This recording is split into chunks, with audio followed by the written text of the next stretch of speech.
Hello दोस्तों, आपका फिर से स्वागत है मेरे यूट्यूब चैनल पर। तो आज हम बात करेंगे फिर से कक्षा 6 के सेकंड चैप्टर के बारे में, जिसका नाम है भोजन के घटक। तो इसमें हमारा जो फर्स्ट जो टॉपिक है वो है पोषक कि पोषक क्या है। तो पोषक की देखो परिभाषा क्या है। खाद्य पदार्थों में हमारे शरीर के लिए कुछ आवश्यक घटक होते हैं। इन घटकों को हम पोषक कहते हैं। यानी जो हम भोजन खाते हैं, जो खाद्य पदार्थ हम जो खाते हैं, उसमें कुछ ऐसे घटक होते हैं जो हमारे शरीर के लिए क्या होते हैं, पूर्ण रूप से आवश्यक होते हैं। इन घटकों को हम क्या कहते हैं, पोषक कहते हैं। तो ये हमारे जो भोजन में है वो कौन कौन से पोषक पाए जाते हैं। ये कार्बोहाइड्रेट हो सकते हैं, प्रोटीन हो सकते हैं, वसा हो सकता है, या विटामिन हो सकते हैं, खनिज लवण हो सकते हैं। ठीक है दोस्तों। तो ये सभी प्रकार के जो पोषक तत्व हैं हमारे खाद्य पदार्थ जो हम भोजन करते हैं उसमें पाए जाते हैं। तो आगे बात करते हैं खाद्य पदार्थों में पोषक तत्वों का परीक्षण। कि खाद्य पदार्थ है उनमें जो पोषक तत्व पाए जाते हैं उनका परीक्षण कैसे किया जाए, या परीक्षण किस प्रकार से होता है कि हमें पता चले कि कौन से खाद्य पदार्थ में कौन सा पोषक तत्व पाया जाता है।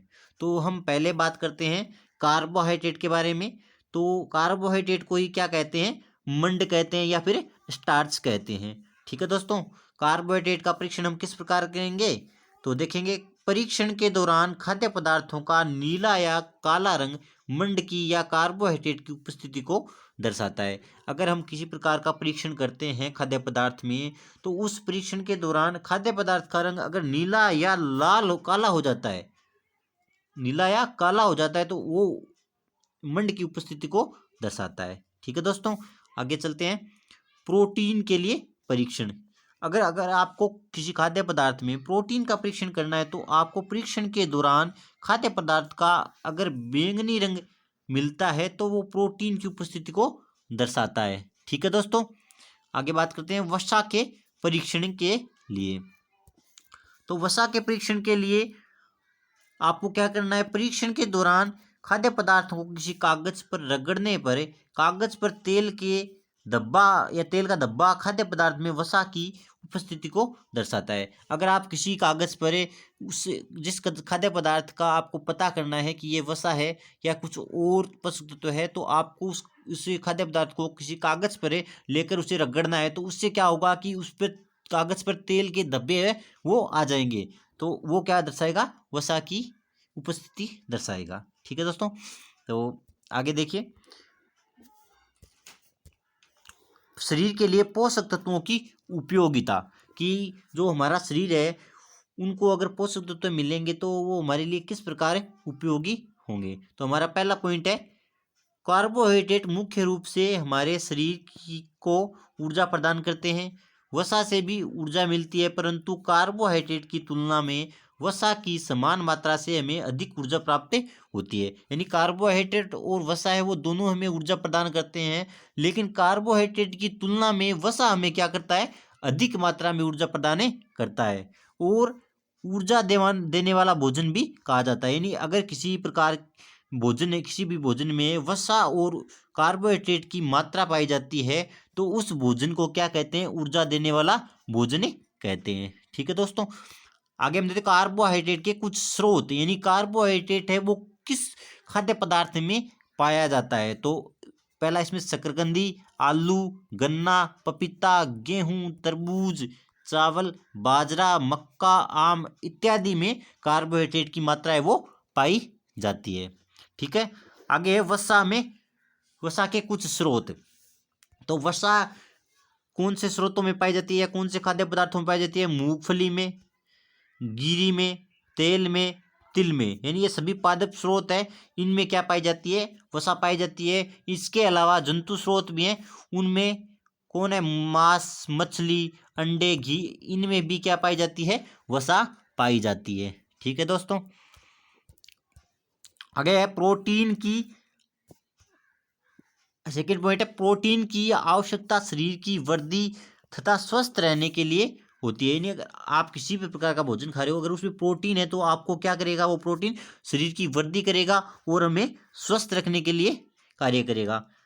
प्रोटीन युक्त भोजन का प्राय शरीरवर्धक, जो प्रोटीन युक्त जो भोजन होता है वो प्राय क्या करता है, शरीरवर्धक भोजन कहलाता है। यानी शरीरवर्धक भोजन को कौन सा होता है, प्रोटीन वाला भोजन होता है। अगर किसी भी प्रकार के भोजन में प्रोटीन की मात्रा पाई जा रही है तो वो भोजन शरीरवर्धक भोजन कहलाएगा। ठीक है, आगे देखते हैं प्रोटीन के कुछ स्रोत, यानी प्रोटीन हमें किस खाद्य पदार्थ से मिलता है। तो पादप स्रोतों में हम देखते हैं चना, मूंग, मटर, राजमा, सोयाबीन।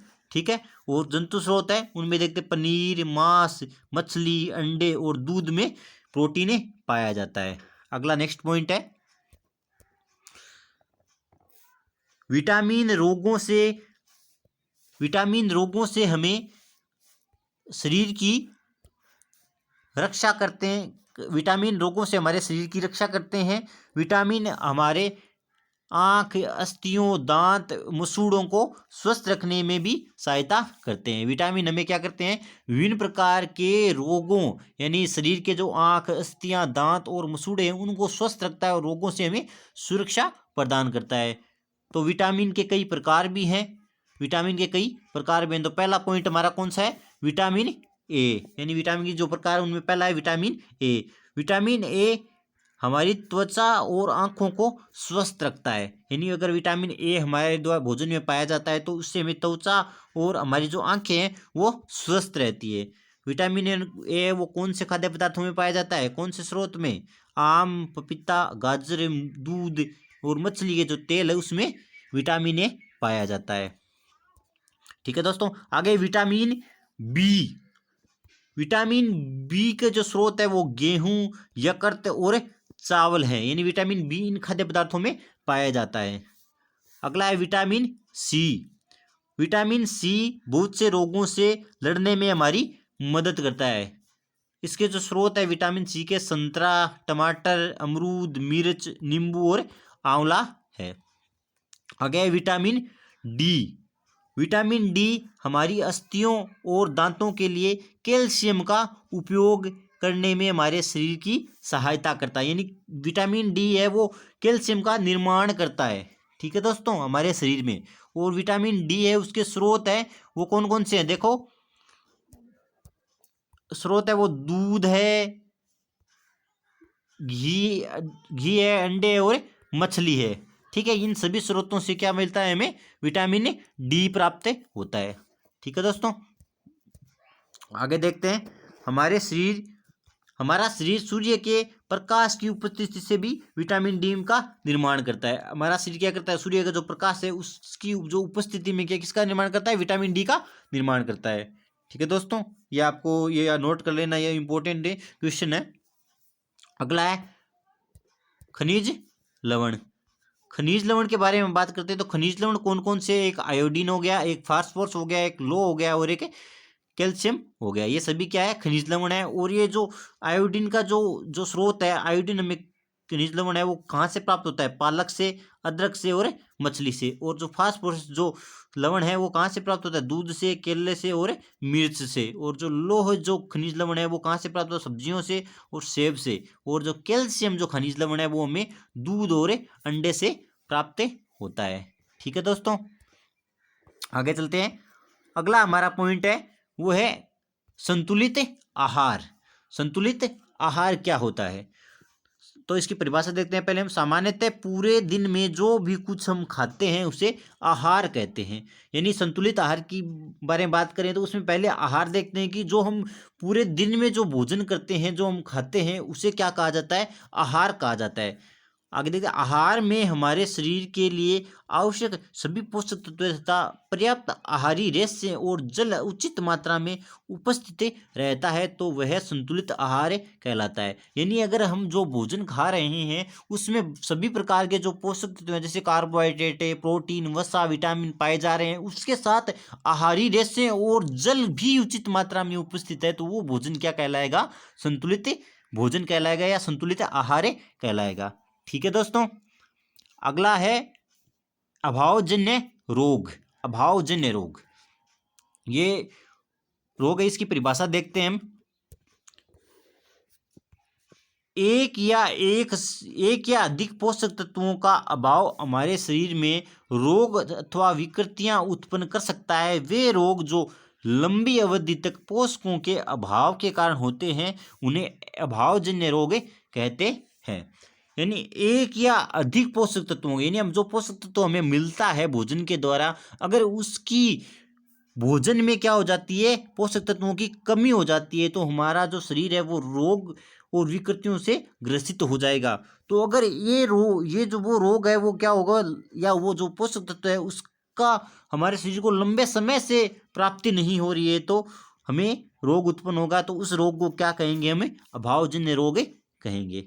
ठीक है दोस्तों, अगला हमारा जो नेक्स्ट पॉइंट है वो है विटामिन और खनिज लवणों के अभाव के कारण होने वाले रोग या विकार। तो इसमें हमारा हमारी जो हमने एक सारणी बना रखी है जिसमें हम देखेंगे, क्योंकि पहला हमारा पॉइंट है वो क्या है, विटामिन और खनिज है, इसमें सेकंड में अभावजन्य रोग और विकार है, और तीसरे में हमने लक्षण लिख रखे हैं। ठीक है, तो पहला जो अगर विटामिन की अगर हमारे भोजन में कमी पाई जाती है, विटामिन ए की, तो हमें क्या रोग हो जाएगा या क्या विकार उत्पन्न हो जाएगा, क्षीणता, दृष्टिहीनता। ठीक है, और इसके लक्षण क्या होंगे, कमजोर दृष्टि हो जाएगी, हमें देखने में कमजोरी होगी, कमजोर दिखेगा हमें, और रात में कम दिखाई देगा। ठीक है, और कभी कभी तो रात में बिल्कुल भी नहीं दिखाई देगा। ठीक है दोस्तों, अगला जो पॉइंट है उसमें विटामिन B1, अगर हमारे भोजन में विटामिन B1 की कमी होती है तो हमें बेरी नामक रोग उत्पन्न हो सकता है। इसमें आप बी है विटामिन बी, तो आप बे का याद रख सकते हो, बेरी का। ठीक है दोस्तों, इसमें जो अगर आपको बेरी रोग होता है तो उसमें क्या लक्षण होंगे, दुर्बल पेशियां हो जाएंगी और ऊर्जा में कमी आएगी। ठीक है, अगला है विटामिन सी, अगर हमारे भोजन में विटामिन सी की कमी होती है तो हमें स्कर्वी रोग हो सकता है, और इसके जो लक्षण है वो इस प्रकार है, मसूड़ों से खून निकलेगा, घाव बढ़ने में अधिक समय लगेगा। ठीक है, अगला है विटामिन डी, अगर भोजन में विटामिन डी की कमी पाई जाती है, पोषक तत्व की कमी पाई जाती है विटामिन डी की, तो हमें रिकेट्स नाम का रोग उत्पन्न हो सकता है। और रिकेट्स जो रोग है उसके लक्षण है वो अस्थियों का मुलायम होकर मुड़ जाना है। अगर आपकी अस्थियां मुड़ती है और तो वो हमें क्या रोग होगा, रिकेट्स नामक रोग होगा। ठीक है दोस्तों, आगे है कैल्शियम, अगला पॉइंट है कैल्शियम। तो कैल्शियम है, अगर कैल्शियम की कमी होगी हमारे भोजन में तो हमें किस प्रकार का रोग या विकार उत्पन्न होगा, अस्थियां और दंत क्षय का, यानी हमारी जो अस्थियां और जो दांत है वो टूटने लग जाएंगे। ठीक है, अगला है आयोडीन, अगर हमारे भोजन में आयोडीन की कमी होगी तो हमें घेंगा रोग या गोइटर रोग नामक रोग हो जाएगा। और इसके लक्षण देखें तो गर्दन की ग्रंथि का फूल जाना, गर्दन में क्या हो जाएगा कि गोल गोल फफूड़ा सा उत्पन्न हो जाएगा, जो फूलकर क्या हो जाएगा, बड़ा होने लग जाएगा रोज। ठीक है दोस्तों, और बच्चों में मानसिकता का रोग उत्पन्न हो जाएगा और उन्हें विकलांगता आ जाएगी। अगला है, अगर हमारे भोजन में पोषक तत्व लौह की कमी हो या खनिज लवण की कमी हो तो अरारकता उत्पन्न हो जाएगी और हमारा शरीर है वो पूर्ण रूप से कमजोर हो जाएगा। ठीक है दोस्तों, ये हमारा वो सेकंड चैप्टर है वो कंप्लीट हो चुका है। तो अगर आपको वीडियो अच्छा लगा हो तो वीडियो को लाइक करें, कमेंट करें और शेयर करें।